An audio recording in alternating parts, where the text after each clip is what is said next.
Late last night, big ruling from a judge. Biden administration now set to appeal that ruling by a federal judge out of Texas, which blocks the president's student loan forgiveness plan. Remember, this is $400 billion. I want to bring in Dave Rubin, host of the Rubin Report. Dave, good morning to you. As I'm looking at the computer, Reuters is saying right now that student loan debt relief has been blocked.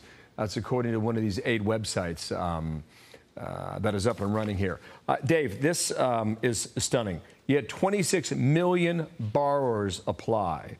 You had already 16 million approved, and a judge said you can't do this because you went around Congress. Yeah, I mean, I don't know where it says in the Constitution that the president of the United States, who's the chief executive, I mean, he's supposed to sign things into law. He's not supposed to make law. I don't know where in the Constitution it says that he can just wipe out people's debt.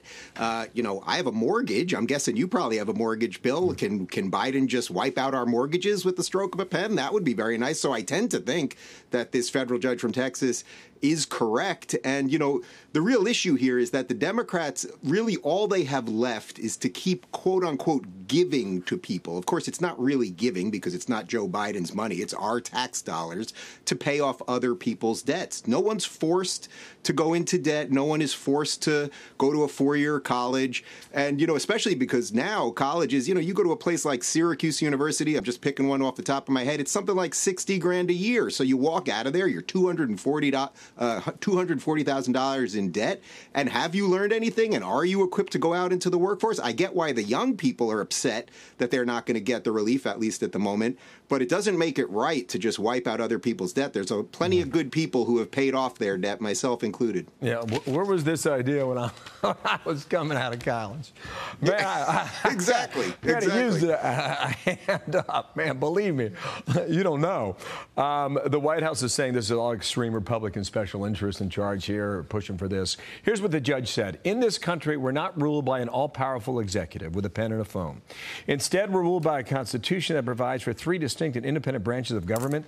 The court is not blind to the current political division in our country, but it's fundamental to the survival of our republic that the separation of powers as outlined in our Constitution be preserved. If this goes to the U.S. Supreme Court, I don't know if it will or not. In all likelihood, I mean, you look at the makeup of the court right now, that they may lose on this. We'll see. Colleges and universities are sitting on $700 billion in endowments. $700 billion. If all those schools got together and spent somehow that money, Harvard ain't giving that money back. Dave, no student in America would have to pay tuition again if they forked over that cash. Okay, that to the side. You used to live in California, right? You moved to Florida 2 years ago, has it been? It's just under a year, actually. Oh, wow. I believe Sorry. 11 months and 6 days. Okay, time flies, but it doesn't fly that fast. Here is Ron DeSantis, victory night the other night. Here's how it went. Watch. We saw freedom in our very way of life, and so many other jurisdictions in this country wither on the vine. Florida held the line. We chose facts over fear. We chose education over indoctrination. We chose law and order over rioting and disorder. I mean, you know the results. He won by 19 points, and that's that. Just give us a sense, because you're a newbie to Florida, about how people there are reacting to this outcome.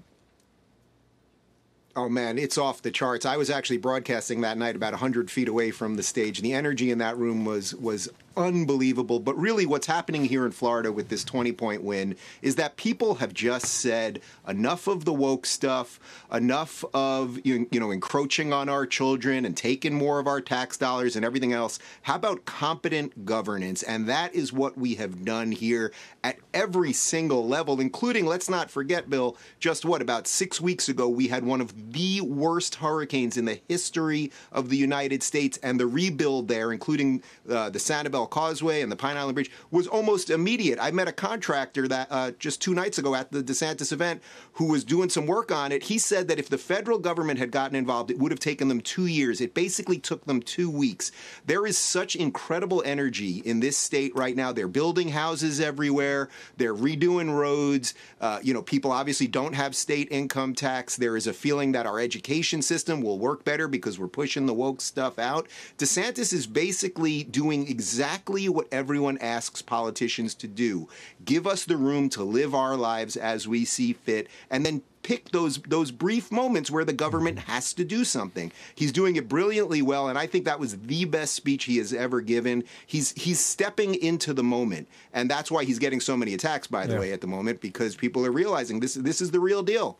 We'll see what comes next. Dave, nice to see you. Not looking back at California, clearly, or the taxes that you left. No, sir. Thank you, Dave. Nice to see you today. If you're looking for more honest and thoughtful conversations about politics instead of nonstop yelling, check out our politics playlist. And if you want to watch full interviews on a variety of topics, watch our full episode playlist, all right over here.